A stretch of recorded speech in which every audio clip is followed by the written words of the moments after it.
né?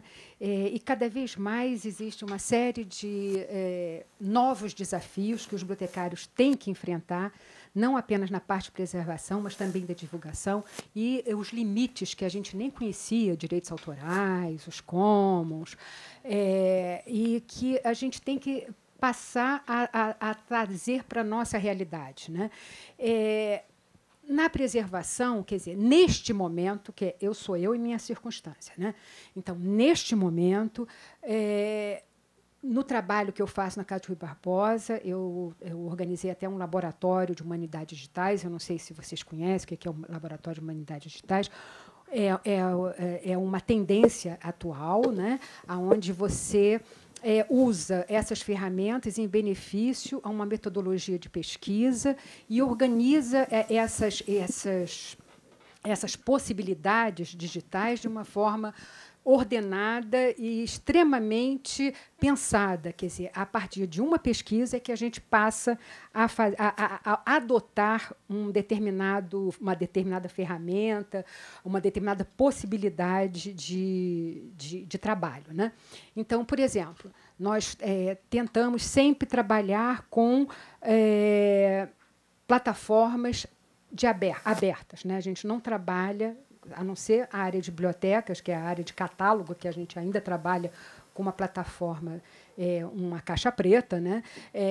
A gente trabalha com todas as plataformas abertas. A gente trabalha para acervo Woodspace, que chama-se Ruby, no caso, né? Nós trabalhamos com... estamos tentando, para a área de arquivos, o Arquivo Emática, e com o ICOM, né? Com o ICA, aliás, e o museu nós estamos já em estudos, em pesquisa, OMECA. Nós já começamos a pensar nessa área. Porque durante muito tempo, aquela coisa do momento, né? Se achava que um software conseguia responder a tanto o arquivo, a museu e a biblioteca. Hoje em dia, a gente vê que, embora existam muitas semelhanças, muitas convergências dos acervos, eles são... eles precisam de tratamentos distintos, até porque não só a organização, mas o uso é diferente. Então, nós estamos trabalhando com essas três possibilidades. Inauguramos, mês passado, e eu aconselho a todos ver, quem gosta de crônicas brasileiras, né, junto com o Instituto Moreira Salles, um portal de crônicas brasileiras, com o acervo da Fundação Casa de Rui Barbosa, que nós entramos com o Rubem Braga, e... o Instituto Moreira Salles entrou com Clarice Lispector, Paulo Mendes Campos, Otto Lara Rezende. É um trabalho tão interessante, porque é tão emocionante você ver que, quando a tecnologia é bem utilizada, ela permite tantas possibilidades de pesquisa, ela inventa tanta história, né? Quer dizer, ela dá tanta trela ao nossas possibilidades de criatividade, eu acho assim fundamental. Agora, tem que se tomar todos os cuidados para que a gente esteja incluída dentro do melhor naquele momento, né? Então, a gente entra sempre com a pesquisa. Nós estamos agora também entrando numa coisa também que eu acho super legal, que é como é o nome? É Berkeley, isso aí é um software também super interessante, livre, porque eu só entro com livre, que ele possibilita que a população, né, que as pessoas, ajudem a instituição a trabalhar na transcrição. Né? Isso é super legal. Então, a gente vai botar o acervo do José de Alencar, que é um acervo de manuscrito, e vamos abrir para as pessoas ajudarem na transcrição. Já contratamos uma bolsista de letras, que ela vai fazer a revisão, e, com isso, a gente consegue... No exterior tem muita gente fazendo isso, né? E a gente vai... Eu acho que nós somos um dos primeiros no Brasil. Quer dizer, existe uma série de possibilidades que a digitalização, a informática permite, que eu sou totalmente apaixonada. Embora eu fale que vai perder, eu amo. Doutora Paula, tem mais uma pergunta ali da Alpina. Bom... o que eu ia perguntar, na verdade, você acabou respondendo, mas ainda assim eu quero perguntar. Primeiro, parabenizo pela palestra da Ana Lígia, maravilhosa. E, diante de vocês, duas grandes profissionais nessa mesa, profissionais que eu admiro demais, que são exemplo, padrão para a nossa classe. A minha pergunta é o seguinte, é que eu estou aqui assim com a cabeça fervendo, a Agenda 2030 deixa a gente assim, porque parece uma coisa utópica, né? Ai, meu Deus, sei lá eu. Mas como eu queria ouvir da experiência de vocês como gestoras, eu sei que você já deu vários exemplos da atuação da Casa de Rua e Top, mas eu queria ainda ouvir mais uma recomendação, na verdade, de vocês duas, para nós como gestores, enquanto gestores de instituição, gestores em rede. Não sei, por onde começar? É isso que eu estou aqui me perguntando, porque assim, eu acho que, ok, como a Adriana fala, é a pergunta de 1 milhão, é a resposta de $1 milhão, mas porque eu acho que a Agenda 2030 não é só a gente estar hoje aqui falando sobre ela, né? Ok, eu acho, eu tenho visto a Casa de Rui inovando, beleza. Mas eu que ainda não estou no nível da Casa de Rui, que ainda estou iniciante. Ai, por favor, uma luz. Ana Lígia, por favor, uma luz, Paulo. Para o ímpar. Enquanto isso, o tic-tac funciona. Difícil a tua pergunta, né? Porque modos de gestão não são padrões, né? E quando você se vê diante de uma agenda assim como essa apresentada pela IFLA, você passa a rever diversos conceitos de gestão.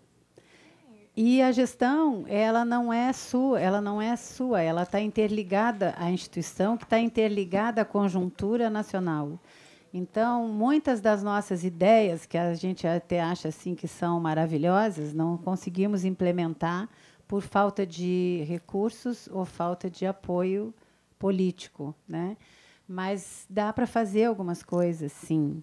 Dá para fazer. Você pode usar métodos de trabalho sustentáveis. Você pode participar e promover campanhas dentro da instituição voltadas, inclusive, a meio ambiente, no seu modo de trabalho, no tipo de papel que você usa, no tempo que você gasta energia, fazendo estudos de dispêndio de carbono e compensando com plantio, fazendo promoções. Você pode trabalhar com a própria preservação digital, em termos de quem tem coleções de obras raras, né? A manutenção é difícil. São pequenas e grandes coisas, tá? Mas eu acho que, nesse momento, o mais importante é você conseguir transformar isso em normativas e oficializar, institucionalizar esses atos dentro do lugar que você está inserido, da instituição que você trabalha. Estou anotando, professor. Porque, se você não oficializa, se você não documenta, fica só a sua boa vontade, a sua criatividade, você vai embora e aquilo acaba, porque dificilmente você vai ter um seguidor ou alguém que consiga levar adiante as suas ideias. Então, eu acho que isso até vem do tempo que eu e a Ana Lígia temos, né, porque a gente começou criança, de trabalho, que ensina isso. Você tem... a advocacy é importantíssima, né? As atividades, você tem que se posicionar e também tem que se documentar. O nosso dia a dia, às vezes, parece assim, tão simples, tão cotidiano, diria, mas não é. Esse conjunto dessas ações formam um todo tão importante que envolve até o ter ou não ter direito à cidadania de uma pessoa. Tá? O acolhimento que foi falado aqui pela Ana Lígia, hoje em dia, é um papel desempenhado lá na nossa universidade, pelas bibliotecas, principalmente, porque houve uma universalização do acesso às universidades, pelo modo de entrada que mudou, pelas cotas e uma série de outras políticas. E quem que eles procuram primeiro, essas pessoas? As bibliotecas. Porque as bibliotecas é que têm condições de acolher, de conversar. Quem é você? De onde você veio? Você veio de Natal? Está morando aonde? Você, eu estou com dificuldade em inglês, eu não consigo. Então, a biblioteca orienta, a biblioteca acolhe. Então, nós temos várias bibliotecas na universidade cumprindo esse papel e cada vez vai ser mais importante. né? Então, eu acho que sustentabilidade também é um conceito muito assim não palpável também. Tá? É sustentabilidade de valores, sustentabilidade de princípios. Sabe? Isso. Pode ser que eu lembre de alguma coisa depois. Ai, por favor. Alpina, você já faz, né? Quer dizer, quando você, no dia 12 de março, Dia das Mulheres, você faz aquele evento, né? Você, exatamente, você já está fazendo um ODS, você já está fazendo uma ação em função de uma das ODS ligadas à mulher, a gênero, né? Então, a gente já faz muita coisa ligada ao ODS e a gente não conceitua, porque a questão é conceituar, né? Quer dizer, você tem que pensar o que você está fazendo e em que você encaixa. E você encaixa em muitas coisas, né? A biblioteca, como a Paula falou, né? Quer dizer, a biblioteca ela tem passado realmente por uma grande transformação. Existe uma farta literatura sobre crise de bibliotecas, crise nas bibliotecas, principalmente através da digitalização, e essas possibilidades que têm surgido a partir daí, desse papel cada vez mais importante de formação de cidadão, de ações conjuntas com outras profissões. Quer dizer, a gente não pode mais se fechar. Isso você faz também, né? Isso você faz muito bem, né? Com a sua, eu lembro a organização desse evento também. Eu estou dando só porque eu conheço o teu trabalho assim na transversal, né? E você já faz isso, e esse conhecimento, quer dizer, essa possibilidade que a gente tem nesse momento de profissões tão distintas, com conhecimentos tão distintos, poder se integrar, eu acho assim um ganho que eu não poderia nem imaginar que fosse, eu pudesse ver. E fico muito feliz, né, de a gente perder, não é mais o bibliotecário, que é o bibliotecário. Agora, o bibliotecário, você também pode contar com todos os outros tipos de saberes e cada vez você vai aprimorando mais, né? Então, vendo as experiências que em outros lugares se faz, você pode adotar nas bibliotecas e as bibliotecas cada vez ficam mais interessantes. Doutora Paula, agora passaremos à apresentação dos trabalhos. Obrigado, doutora Ana Lígia Medeiros.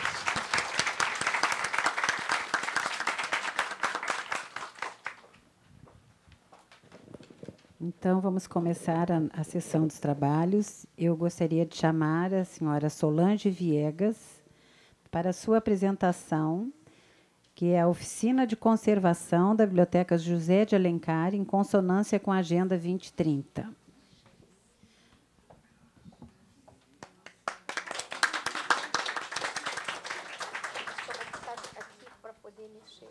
Como você quiser, à vontade.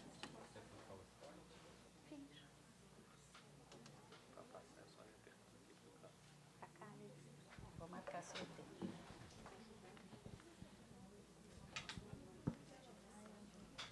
Sempre virando para frente é melhor. Tá. Ele vai abrir, tá? Ele vai abrir.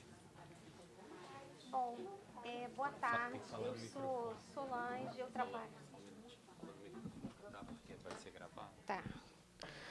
Boa tarde, eu sou Solange, eu trabalho na Biblioteca José de Alencar da Faculdade de Letras, da UFRJ, e é um prazer estar aqui depois, né, da apresentação da Ana tão encantadora, e a gente sempre fica refletindo o que a gente pode fazer, o nosso papel, da Paula daqui. Então, eu agradeço a oportunidade, né, e quanto que eu estou aprendendo também aqui com esse seminário.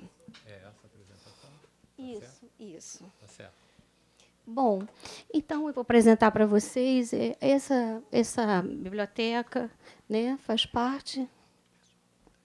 Bom, a Biblioteca José de Alencar, ela é uma das maiores bibliotecas da América Latina em termos, né, de biblioteca universitária. A gente tem por volta aí de 318 mil títulos. E um dos problemas muito grandes que a gente enfrenta é em relação à conservação do acervo, né? A gente tem problemas, como todas, né? A questão de vandalismo, obras furtadas, rasgadas, rabiscadas, né? A gente vive isso na biblioteca, né? E eu acho que foi para muito longe.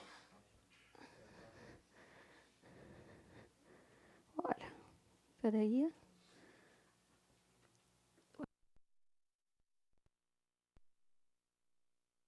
Daqui, tá? Perdão. Pronto, né? Então, né? Então eu separei três objetivos, que é o objetivo 4, né? Que fala como já foi falado aqui pela Ana mesmo, né? E por outros, que é inegável, né? Que a gente está inserida. Então eu não vou repetir, né? Pelos nossos trabalhos, que a gente está inserido nesse objetivo 4. Bom. E aí as práticas que a gente fala, e também a Ana já falou, também, não vou repetir, que nós somos biblioteca lugar de memória, né, os suportes escritos fazem parte, né, da memória. Então, dentro desse contexto, eu trouxe para vocês a cadeira de Manuel Bastos Tigre, que é patrono da biblioteconomia, então também faz parte da memória da instituição, mas também faz parte da memória do país, né, porque foi o precursor da publicidade no Brasil, fazia as suas propagandas nos bondes, né? E assim, parece uma coisa distante, mas os bibliotecários, muitos alunos, porque como a gente tem uma oficina hoje, muitos alunos de biblioteconomia passam por lá, eles não conhecem a história dele, não sabem quem é. O curso, eu falo isso com propriedade, porque no curso da pós-graduação eu perguntei, né, porque eu queria fazer um resgate de memória, se conheciam quem era, e as pessoas não conhecem quem é, né? E é tão importante porque não foi só para a nossa área, né? Então, ele, além disso, ele era publicitário, participou com uma revista que correu muito na época, no início do século XX, chamada Dom Quixote, e ele escrevia sobre o pseudônimo de Dom Chicote, né? E ele fazia referência, na época, ao governo, né? O Pereira Passos estava fazendo uma reforma muito grande, né? Aí a gente teve aí os alargamentos da avenida, né? Onde iam passar os automóveis, e ele retratava muito bem isso dentro das revistas, né? Ele fazia uma forma de caricatura. Então, a gente fez uma hidratação no couro, tudo que a gente trabalha é com a conservação preventiva, né? E por esse trabalho, a gente pôde... A gente pôde ver que a cadeira tinha um selo, né, que circulava na época de 1940, com a pesquisa na cadeira, que nós, bibliotecários, né, quando a gente não tem informação, a gente procura um selo, uma dedicatória que possa a gente remover uma data, né, a chegar a uma data. Bom, e aí a gente está falando dessa interatividade, né? E quando surgiu essa oportunidade, era um espaço, gente, pequeno, e vamos trabalhar com a conservação preventiva, né? E a primeira coisa que eu pensei vamos trabalhar com a interatividade, né? Com a multiplicidade. A palavra faltou agora, né? É multidisciplinar, né? Então, trabalhando comigo, com mais 2 estagiários da Escola de Belas Artes, né? De conservação, e de biblioteconomia e uma de história. Eu acho que ia ser assim, e é muito enriquecedor quando a gente encontra, né, essa troca, né? A gente troca muito, eles trazem muita coisa, a gente discute, porque na oficina eu falo uma coisa que é importante. A gente não está ali para fazer só um restauro numa obra, um reparo, não, é muito mais. É para eles serem multiplicadores, né? Aquela questão da cidadania, para eles saírem multiplicando, para quando eles saem daí, para cada um dentro das suas áreas.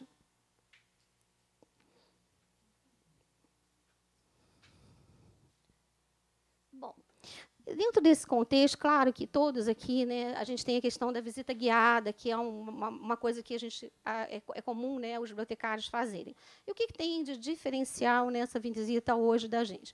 A gente trata a questão do patrimônio, né, da importância da valorização do patrimônio. Como é que isso é feito? A gente faz dinâmicas na visita, né? Uma dessas dinâmicas, eu já tenho também uma exposição, eu levo eles a fazer coisas básicas, que vocês pensam assim, mas isso, de repente, pode ser uma coisa tão elementar. Mas que o dano pelo manuseio que a gente encontra nas obras é muito frequente. E isso faz com que eu, lá na frente, por causa de uma política do MEC, eu tenha que comprar um livro novo, porque eu não tenho condições de colocar ele na estante. Então, eu faço uma dinâmica onde, assim, gente, vamos lá, escolha, né? Tem sempre aqueles que gostam mais de participar, né?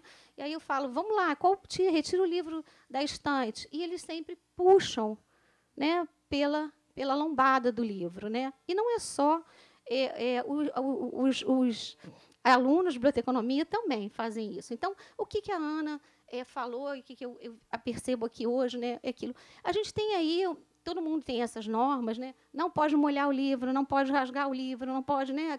Não pode, né? Mas, assim, se você não vivenciar essas práticas, se elas não forem vivenciadas por esses alunos, por essas pessoas que frequentam a biblioteca, não vai adiantar, entendeu? Ele tem que sentir. Isso tem que fazer parte, né? Então, essas pequenas coisas, elas têm lá no fundo, a gente vai, quando chegar lá na frente, a gente vai ter um retorno disso, né? Principalmente no caso, quando eu falo aí das bibliografias básicas do curso, que a gente tem um custo enorme para poder, porque se a visita do MEC vir na biblioteca e ela não estiver presente, o curso perde ponto, né? Então, sempre na biblioteca, a gente retirava muitas obras e muitas delas, claro, faziam parte da bibliografia. Então, dessa forma, com essas atitudes que a gente resolveu fazer reparos nas obras e higienizar, condicionar com os papéis, né, de qualidade arquivística, a gente teve aí 42 mil reais foram economizados, 42 mil reais foram economizados. Isso eu tenho tudo pautado, que eu apresentei no relatório. Bom, e aí são coisas tão simples de serem feitas, mas que têm um grande valor, né, para quem está assistindo, quem está participando da palestra, eles gostam de participar, né? Então, isso aqui é uma exposição, foi feita com os alunos, né, de biblioteconomia, da FATEC, alunos não, de auxiliar, né, de um curso que estava na FATEC. Então, eu sempre procuro colocar todos os danos que a gente encontra na obra, mas também obras raras, né, o que eles podem ver. Então, é a questão da sustentabilidade, associada também à preservação do patrimônio. Bom, aí é aquilo que a gente está falando, né? A gente começa com a educação patrimonial com os alunos que são entrando, os calouros, como também alunos de outras partes que não são só da comunidade acadêmica, né? Então, aqui são alunos do primeiro ano de Duque de Caxias, e a professora falou, olha, está tão longe da realidade isso. E eu falo, não, isso aqui é para vocês. Vocês podem, vocês estão capazes, e você vai incentivando ali. E aí ela falou assim, eu queria ver um livro. Será que tem um livro que eu estudei da professora, e eu esqueci o nome? E a gente foi para a estante, estava lá. E aí você pega, deixa e fala, está vendo? Está aqui. A gente conseguiu preservar e vai estar para a sua geração, para a geração futura. Então, é trabalhando assim que a gente tem tentado exercer esse trabalho. E aí, de novo, né, aqui a gente tem a FATEC, né, com os alunos aqui. Bom, e aí a gente tem assim o dano do Mazunuseio, como eu falei, né, que a Casares aponta, são vários, né, que a gente tem dos agentes, como ela falou, tem o ICRON, né, que a gente tem os agentes de teorização, e a gente sim se baseia nesses para trabalhar, está trabalhando dentro da biblioteca. Bom, e aí eu falo aqui do manuseio, como eu já falei, né, que é um dano muito frequente que a gente tem mesmo. Bom, o acondicionamento, a gente não encaderna a obra rara, a gente acondiciona a obra rara, né? Então, aqui é um tipo de serviço que a gente realiza. Esse aqui é um dos diplomas também do Bastos Tigre, foi feito um restauro e acondicionamento. Bom, e aí a gente fala, né? O que é importante, eu acho que nisso tudo que está sendo falado, né, são essas relações. Estabelecer relações de solidariedade, harmonia entre o ambiente, a natural, e as pessoas é a chave para uma melhoria de qualidade de vida e dos serviços oferecidos. Bom, e aí o que a gente tem, né, em consonância com a agenda são isso, né? Transformação da sociedade, né? O acesso à informação, oportunizando práticas inclusivas, visitas guiadas, exposições, potencializando a conscientização. E é interessante a gente falar, né, porque quando a gente estava com um aluno de Bíblio, de gestão, né, e ele falou, vamos passar pela higienização, vamos agora fazer esse trabalho de... Eu acho que eu pulei aqui, só vou mostrar só rapidinho aqui um para vocês. Vamos passar a fazer isso aqui que a gente é obrigado. Agora, todos os alunos que passam pelo curso de biblioteconomia, que fazem estágios supervisionados, eles vão para a oficina para fazer esse trabalho, que é simples. A gente faz uma reprodução da capa. Claro, gente, que isso são bibliografias básicas, não são livros raros. e aí eles têm que fazer uma canaleta para o livro, e eles se apropriam, então eles vão sair dali mais conscientes. Eu lembro que, né, há pouco tempo que eu ali um aluno de... Tem uns que são muito mais habilitados do que outros, né? E ele estava lá raspando o livro, passando a cola, e daqui a pouco ele... Nossa, tanto trabalho para daqui a pouco as pessoas estragarem. Então, quer dizer, então você vai se apropriando. Então, ele vai ser dali um profissional mais consciente, né, desse trabalho que está sendo desenvolvido para a carreira dele, enfim, para exercer a cidadania, como a gente falou. Bom, gente, eu quero agradecer a vocês, né, e falar, né, uma coisa importante também, deixar aqui o que foi falado. Eu vou terminar só com uma citação que eu acho que tem muito a ver com isso, né? Quando iniciamos a vida, cada um de nós recebe um bloco de mármore e ferramentas necessárias para convertê-lo em escultura. Podemos arrastá-las intacto a vida toda, podemos reutilizá-la a cascalho ou podemos dar-lhes uma forma gloriosa. Tá? Muito obrigada.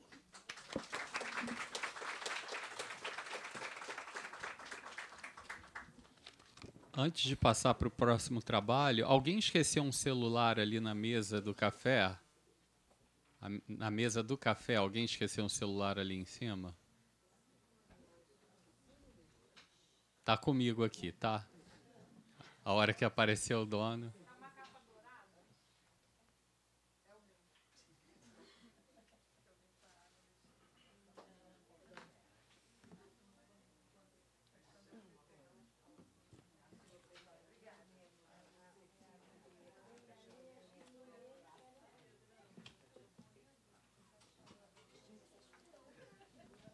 Bem, então agora eu convido para apresentar seu trabalho a Adriana Balesté, com o catálogo de partituras de Radamés em Atali, do erudito ao popular.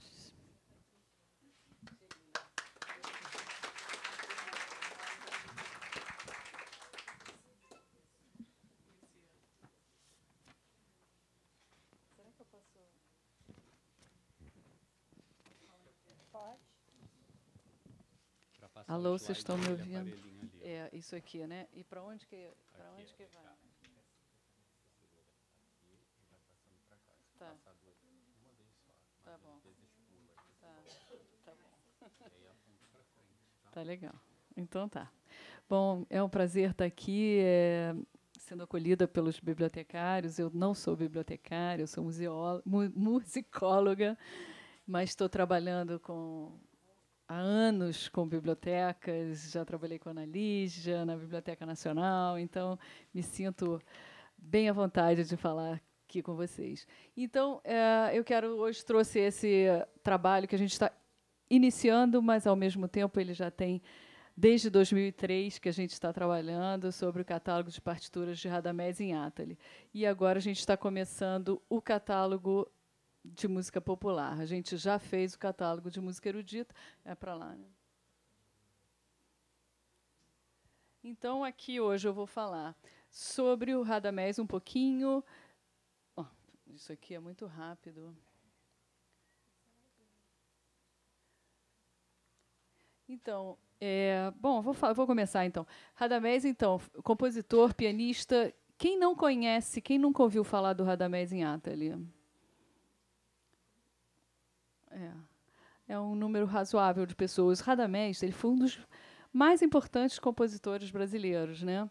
Eu não acho que vocês não têm essa questão, né? Ele foi um dos mais importantes, musicalmente. Ele é um compositor assim incrível, comparado. Tem algumas pessoas até que acham ele melhor do que o Villa-Lobos, mas o Villa-Lobos é o compositor nosso brasileiro mais conhecido, né? O Radamés em Atali ele não fez tanto por isso, então as pessoas conhecem pouco, mas ele foi super importante, a gente vai ver. Pianista, arranjador, maestro, ai meu Deus, olha ele ali regendo a orquestra. Ele, amicíssimo de vários músicos, Tom Jobim, eu considerava o pai musical de todos nós, né? Dizia que Radamés é água alta, é fonte que nunca seca, cachoeira de amor, é chorão, rei da peteca. Quer dizer, eles consideravam o Radamés incrível, né? E ele trabalhou... não vai, aí depois vai um monte. Deixa eu tentar aqui. Ele é o craque do negócio. Fica aqui. Dias tenta. Então vai passando, vai passando, vai passando. Porque eu tenho umas coisinhas assim. Isso vai passando bastante, porque isso aqui é um pouquinho da história dele. Então, olha só, ele nasceu em Porto Alegre, mas aí veio logo para o Rio, trabalhou na Rádio Nacional, trabalhou com Tom Jobim, com vários músicos. Depois ele tinha um sexteto, trabalhou na Rede Globo por 11 anos, fazia toda a parte de arranjos também, era super importante. Então, pode passar. Pode passar. E recebeu esse prêmio Shell, que era um dos mais importantes naquela época para a música brasileira, né?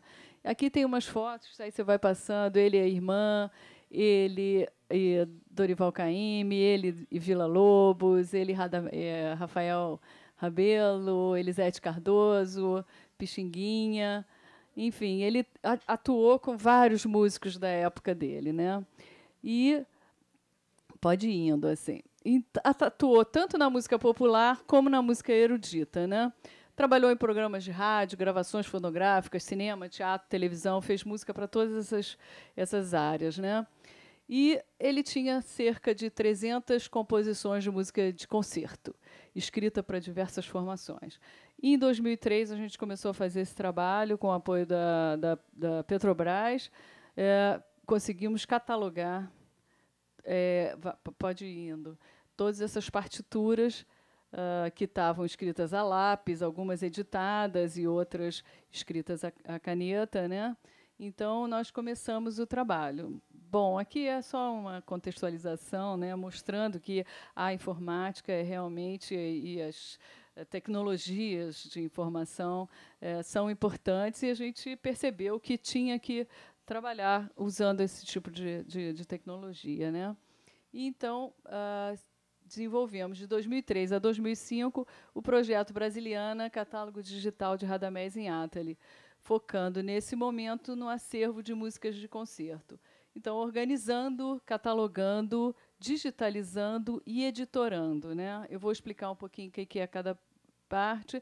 E, com isso, nós geramos 4 produtos. Um CD-ROM multimídia, que eu trouxe aqui, a gente pode fazer um sorteio. E o website, que vai ser uma questão a ser tratada sobre essa questão da preservação, um arquivo de partituras digitalizadas, a gente conseguiu digitalizar todas as partituras do Radamés, e o arquivo de partituras editoradas. Vamos passando, então. Então, aqui está a capa do CD-ROM, aí eu vou... Pode ir passando. Aqui, então, é o CD-ROM, e o website tinham todas essas funções, né? Aqui está a capa do CD-ROM, que é a única coisa que eu posso mostrar agora. Por quê? O website saiu do ar, porque a gente usou uma tecnologia que não existe mais, que não está sendo mais. Então, o site saiu do ar e a gente vai ter que refazer o site todo. A gente tem todo o conteúdo do site. Isso é uma coisa importantíssima quando a gente está pensando em fazer um site, qual é a tecnologia que a gente vai utilizar e tal. Todos os sites em HTML estão aí. Não funcionam bem no celular, mas estão todos aí. Então, agora a nossa questão é resolver que tipo de tecnologia. A gente está no caminho aqui. Mas, então... volta só para eu falar um pouquinho. Então, a gente tem o catálogo de obras, o Radamés e Seu Tempo, que é uma linha do tempo. Pode ir passando, porque eu vou falando de cada... Esse é o catálogo, isso no CD-ROM, né? Isso em 2005. Tem que também ter essa ideia do tempo, né? Então, a gente tem a lista de todos os títulos e pode fazer uma busca por título. Depois, agora, podemos fazer uma música por data, por instrumento e por formação instrumental, né? Aqui, então, é o resultado do catálogo no CD-ROM. Você tem ali a ficha catalográfica. A gente até tem muitas outras informações que não estão disponíveis diretamente para o usuário, mas que ajudam, né? E, então, a gente tem alguns exemplos de partituras. Apesar delas todas estarem digitalizadas, tem questões de direito autoral, então, mas pelo menos os usuários sabem que elas estão disponíveis para utilização e para tocar e tal. E isso são outras questões, por exemplo, a gente não tinha um padrão de abreviaturas de instrumentos musicais. Ainda mais alguns instrumentos que o Radamés usava nas suas composições de música de concerto, que ele usava gogô, deixa eu ver, chocalho, alguns instrumentos que não eram utilizados muito em música de concerto. Então, mais difícil ainda era fazer essas abreviaturas e utilizar o nome correto, que nessa época, então, era muito difícil, e ainda é. Bom, continuando, isso aqui então, como você poderia ver, as partituras, né? Pode seguir.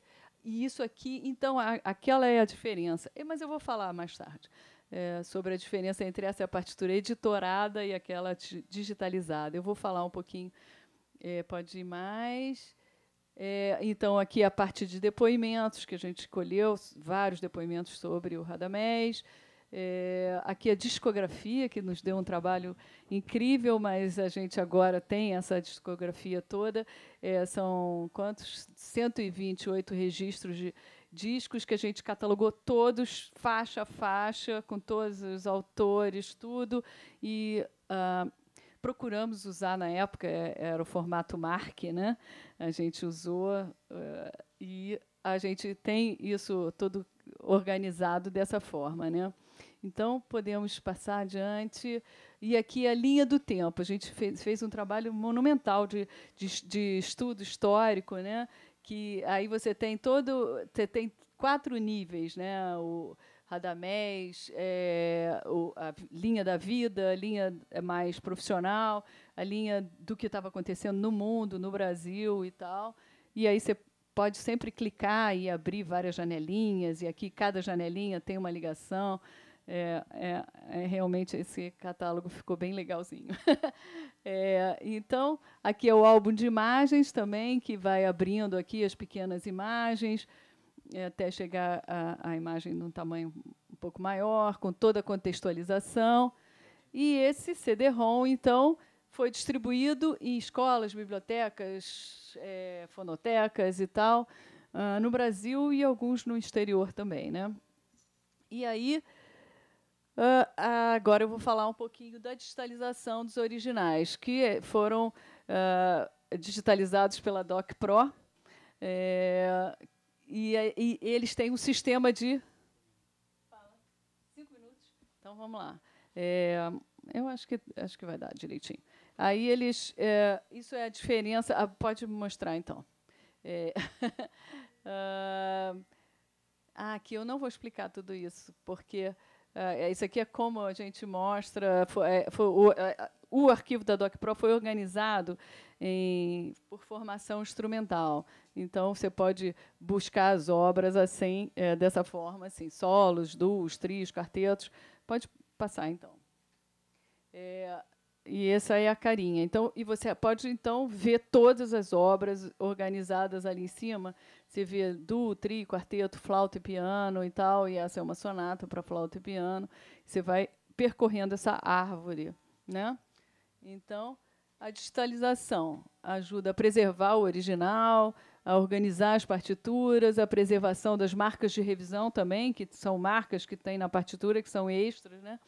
E, com isso, você amplia o acervo principal, inclusive com partituras de outros acervos, né? A gente teve, muitas vezes, que ir à casa de algumas pessoas para pegar partituras que estavam na mão de outros músicos, né? E trazer para a gente, né? Então, aqui que é a editoração eletrônica. Então, na digitalização, você digitaliza, você preserva o original, você tem uma carinha exatamente do original, mas na editoração, para o músico e para a divulgação e para você tocar a música, é muito fundamental que você tenha isso. Hoje em dia, ninguém mais consegue ler lá um manuscrito, é muito difícil. Então, a gente fez a editoração de quase todas as obras, enfim, e é uma coisa muito lenta, né? É um processo que os músicos... Olha que músico bonitinho. Eles leem as partituras originais e num teclado MIDI, eles liam lá na Biblioteca Nacional. Isso não foi na Biblioteca Nacional, mas enfim, lá era muito engraçado. E aí eles põem no computador e aí sai essa partitura aqui. E isso permite que você ouça o som da música, porque ele está no computador, um som MIDI, ou você pode até melhorar ele um pouco. Você pode imprimir diversas cópias, você pode gerar uma formatação especial, você pode até mudar um pouquinho, e pode gerar as partes de instrumentos. O que é isso? Você tem uma música de orquestra, você pode, então, tem o violino, a viola, todos os instrumentos da orquestra, e você pode, a partir daquela... Você digitalizou, leu tudo aquilo, e depois você pode gerar a partitura para cada instrumento, né? Isso é fundamental numa orquestra, né? Então, essa primeira fase, a gente conseguiu fazer isso tudo, apesar de o site ter saído do ar há 1 ano atrás, ou 2 anos. E aí, nesse ano, agora, a gente está dando essa continuidade ao trabalho com o tratamento das obras de música popular. Então, ele tem umas 200 obras, e isso, hoje, eu tive pensando muito nisso. Ele tem 200 obras, mas que muitas vezes tem vários arranjos diferentes, né? Então, ele tem várias composições, arranjos especiais e arranjos que ele fazia para outros compositores. A gente vai dar conta dos 3 primeiras fases, das composições, dos arranjos autorais das suas próprias obras e do arranjo de outros, os arranjos especiais que ele fazia para esses conjuntos dele, né? Ele tinha um sexteto, um quinteto Radamés. Então, vamos lá. E aí, bom, vamos fazer aquele tipo de levantamento, catalogação. Estamos começando agora, acho que mês que vem a gente deve iniciar esses trabalhos. A digitalização dos manuscritos e a editoração de uma seleção, porque a editoração ela demora muito tempo, né, para ser feita, porque não é só passar no scanner, você tem que ler, você tem que ter um músico especializado, tem que fazer revisão, é um trabalho bastante grande. E aí estamos reformulando o site oficial do Radamés, né? Bom, isso aqui é muito específico, eu sabia que eu não ia ler isso aqui, mas... E passou tudo. O catálogo, a gente está pensando em fazer em WordPress, mas, enfim, ainda estou repensando muito isso mesmo, né? Então, o levantamento inicial aponta para 218 peças, que vão se transformar em muito mais, porque cada peça tem arranjos diferentes e tal, e que vai multiplicar o catálogo, né? E aí o arquivo de partitura digitalizadas, a gente imagina que vai ganhar mais 4.000 páginas, e depois, pode passar, a editoração de partituras. Exatamente, eu estou exaltando aqui, porque essa editoração de partituras é fundamental para a música mesmo, porque você garante legibilidade, garante a divulgação e garante a interpretação, né? Que a música, o importante dela é ser interpretada, ser gravada e tal, né? E, enfim, então a obra de Radamés, reverenciada nacional e internacionalmente, sempre mereceu a atenção de grandes intérpretes. Inclusive, tem intérpretes do mundo inteiro que pedem as obras, né? Os músicos conhecem mais, né? Mas não é tanto mesmo conhecido. Então, mas isso está crescendo, e essa demanda vai gerando um compromisso e uma urgência de disponibilizar esse acervo, né? Imagina. Então, você ter essa obra preservada, catalogada, digitalizada e editorada, essas ações contribuem para a preservação, permanência e divulgação de importante patrimônio cultural brasileiro, de acordo com as nossas agendas 2030, agora tem que se adaptar, né? Não é 2030, é 2030 que está na moda. Então, enfim, então estamos começando esse trabalho, e é isso. Eu tenho certeza que realmente isso aqui é muito importante para a gente estar trocando ideias. Eu acho que se alguém tiver alguma ideia para colocar e tal, é o momento, porque a gente está começando, né? A gente vai precisar de todo mundo. Então, muito obrigada. Vocês...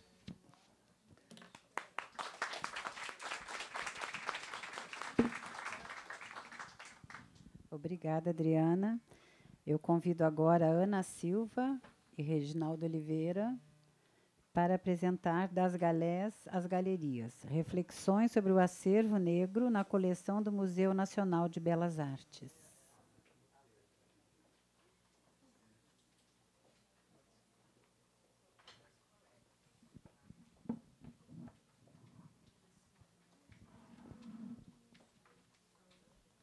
Olá, boa tarde a todos. Eu queria agradecer, em nome meu, do Tobias e da nossa instituição, do Museu Nacional de Belas Artes, agradecer à Redarte por essa oportunidade, né, a Denise Batista, presidente da Redarte, por essa oportunidade da gente poder discutir o que foi a construção dessa exposição, né, que vocês podem ver o nome.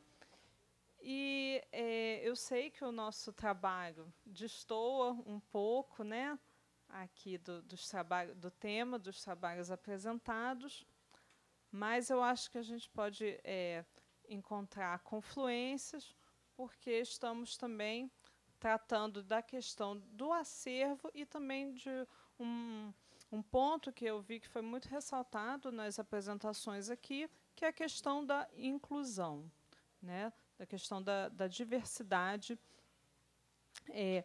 e da inclusão. Então, a gente,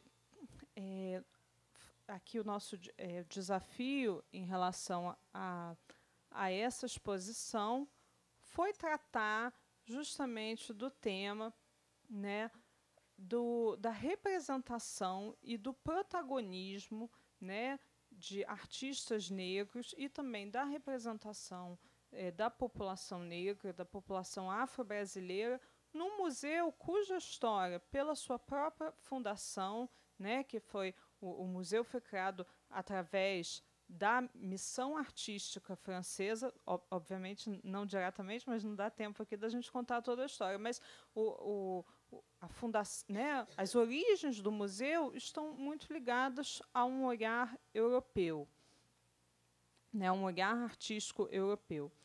E a gente, através do acervo do Museu Nacional de Belas Artes, a gente queria justamente problematizar esse olhar e também trazer, né, digamos, justamente para as galerias os artistas negros, né, do acervo do MNBA, né, quer dizer, tirar da reserva técnica e levar para a exposição, para as galerias.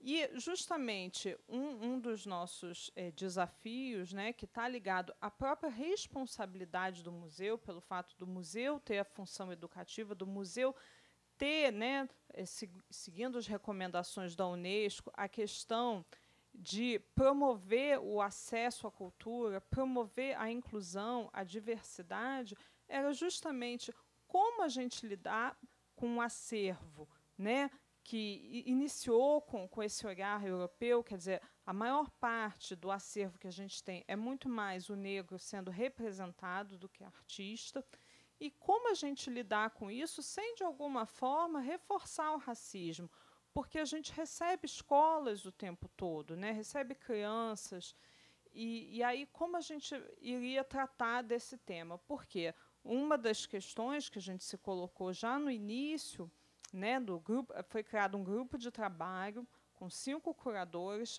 e a nossa proposta era: a gente vai tratar do acervo que está tal e qual está no Museu Nacional de Belas Artes, né, tanto por razões orçamentárias, mas também por uma escolha, por um recorte nosso. A gente não iria trazer obras de fora. Então, a gente tinha que lidar com o acervo que a gente tem, que, obviamente, é um acervo riquíssimo, mas é um acervo que pertence a uma certa história, a um certo viés, né? Então, a nossa ideia foi justamente... você já pode ir passando. Aqui a gente está apresentando um pouco eu imagino que a maioria já conheça, mas foi justamente através desse acervo, tal e qual ele se apresenta, poder suscitar questões, provocações, né, no público.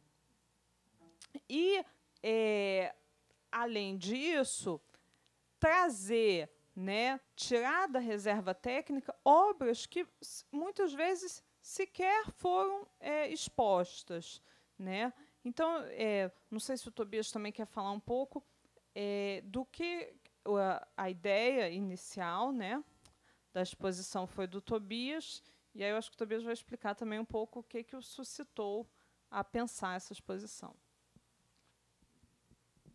Boa tarde. Só queria reforçar o agradecimento de Ana, né, pela oportunidade que estamos tendo de falar sobre a exposição.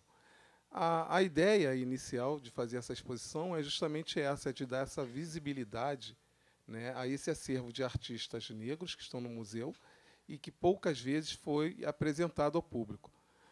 Nós usamos como mote principal essa máscara, né, que é do Grupo Cultural de Benin, né, justamente porque, quando nós falamos de arte africana, né, ou quando falamos de arte de negro no Museu de Belas Artes, normalmente você falava do negro em África, né, esquecia esse negro que está aqui do seu lado.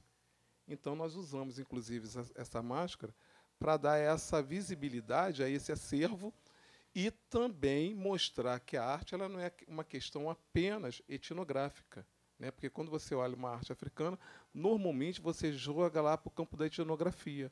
E esquece, né, muitas das vezes, que é um objeto artístico, né? Então, nós usamos a máscara do Grupo Cultural de Benin.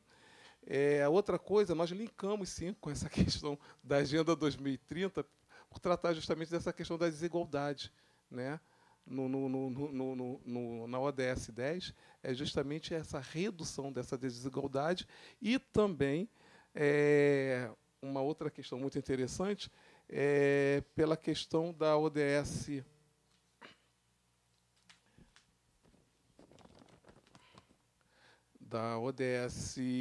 número 5, que fala dessa questão do gênero, né? Como curadores, nós somos 5, né? São 3 mulheres, né, e 2 homens, né? Dentre esses 5 curadores, a única pessoa branca é a Ana, né? Porque até mesmo na parte da curadoria nós queríamos dar esse protagonismo ao negro, né? Porque se pergunta muito, onde está o negro no museu? Ele não está só na parede, estão em outras posições também, inclusive nas bibliotecas, né? E aí nós queremos mostrar que também nessa parte da curadoria. Só volta o primeiro plano. Tá? Esse é o primeiro núcleo, né, que é o núcleo que é uma colega nossa que viria, mas ela está na UF, tá, não conseguiu chegar a tempo. Nós colocamos imagens do Franz Post, que são os cenários da escravização no Brasil, onde você tem imagens que você tem o negro apresentado, né, mas não é problematizado. Então, é meio que ele faz parte desse cenário, né? Pode seguir? A Ana, esse é o núcleo da Ana, eu gostaria que ela falasse mais sobre essa questão da redenção de campo.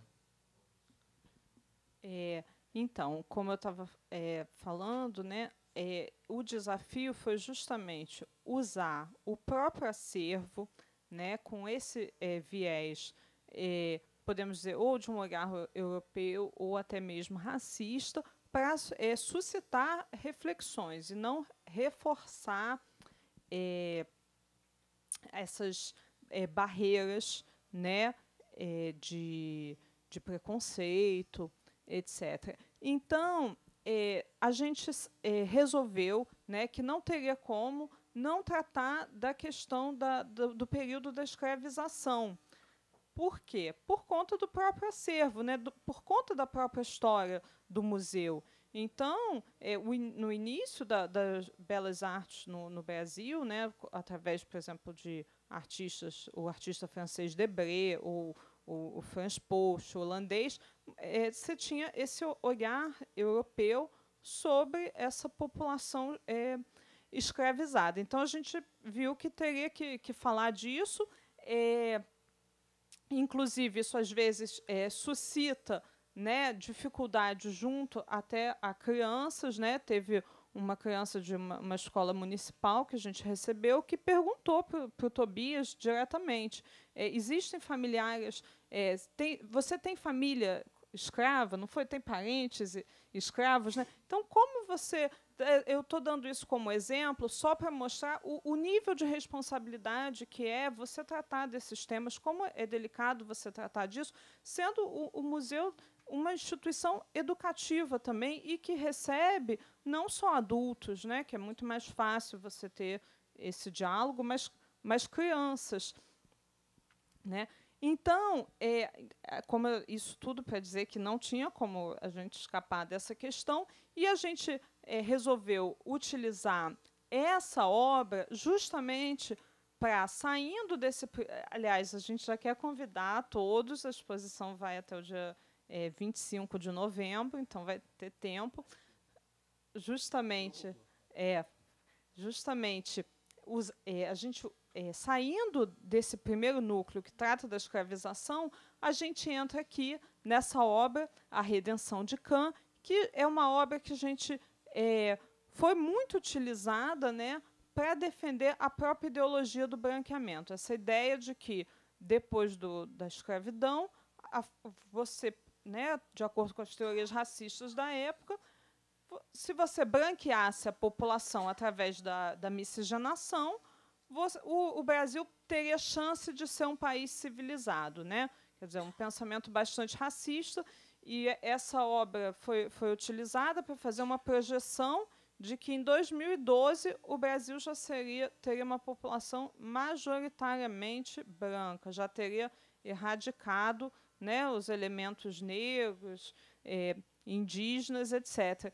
Então, essa obra é a obra que, digamos assim, para entrar já no século XX, né, no núcleo 2, que esse núcleo é o negro ainda sendo representado. No entanto, sendo representado, você pode passar, sendo representado mais a partir da perspectiva da celebração da mestiçagem, né? Então, toda essa ideia do branqueamento, da mestiçagem, e pode continuar, né? Aqui temos a questão da cultura, se puder voltar um pouco antes, a questão da...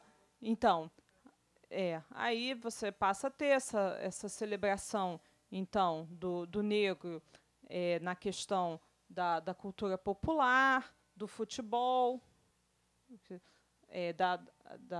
das feiras, né? Aqui o futebol com a Djanira, e aí passamos ainda que a questão da pobreza e tudo, obviamente, continuasse, né? dessa exclusão. Aqui o maracatu, né? Cultura popular, e aí esse quadro a gente já faz a passagem para o núcleo 3, que o Tobias vai falar. Só rapidamente, a exposição está dividida em 3 núcleos, né? Primeiro núcleo, cenários da escravização. Segundo núcleo, onde o negro está circulando nessa sociedade, que é o núcleo que a Ana ficou responsável. E no terceiro núcleo a gente coloca o protagonismo, né? É bom lembrar que não é a primeira exposição de negro lá no museu assim sendo representado, né? Nós tivemos em 1988 uma exposição na biblioteca, né? Mas era só o negro sendo representado. E também num espaço que não era muito conveniente, já que estamos falando de um museu, né? No museu você tem espaços mais nobres, né, para você colocar essa representação. Então, isso aí é o Firmino Monteiro, que é um pintor negro do século XIX. Firmino Monteiro, ele frequenta a Academia Imperial de Belas Artes. Ele aí está sendo retratado por uma pintora, né, nem é para ser uma mulher, chama-se Emma Monroe. Só que o curioso é que nós não temos nada sobre Emma Monroe, nem no Brasil, muito menos na França. Então, é um duplo apagamento, tanto do pintor quanto da pintora, né? E essa obra ficou muitos anos perdida na arte decorativa. Acho que até a Helena Ferrez, que trabalhou no museu, não conhecia essa pintura. Essa pintura ficou anos perdida num acervo, digamos assim, de menor qualidade, quando, na realidade, se trata de uma pintura, né, muito representativa. É a primeira vez que ela está sendo exposta. Isso aí é outro pintor, chama-se Leôncio Vieira. Leôncio Vieira, ele chega a ser professor nessa Academia Imperial de Belas Artes, mas, lamentavelmente, ele só dura 3 meses no cargo, que ele vem a morrer de tísica, né? O que era tísica? É pneumonia. Então, ele morre muito jovem, mas ele deixou uma produção muito grande, justamente sobre ele que a gente quer fazer agora uma exposição ano que vem, para sair um pouco dessa questão das efemérides, né? Já que nós estamos tratando de 200 anos de memória no Brasil e 130 anos de escravização. Então, para sair das efemérides, da abolição. Não, mas é um ato falho, né? Na minha cabeça não mudou nada, mas tudo bem. Desculpa. Bom, nós estamos querendo fazer uma exposição ano que vem só sobre ele, né? Porque agora nós constituímos um grupo de estudo. Entendeu? Esse aí também, né, mais uma natureza morta dele. Aí, na exposição, nós também temos essa questão da arte, a arte do inconsciente, né, lembrando um pouco Mário Pedrosa, Fernando Diniz. A pessoa que mais comprou obras de Fernando Diniz doou toda para o museu, então o museu acaba sendo detentor de muitas obras de Fernando Diniz, e nós temos essas argolas aí. Fernando Diniz é um artista que foi descoberto por Nise da Silveira, em 1949, no Hospício, quando ela começa aquele processo de arte e educação, né? Não temos nenhum bispo do Rosário no nosso acervo ainda, né? Pode. Essa é a Maria Auxiliadora, né? Que teve uma exposição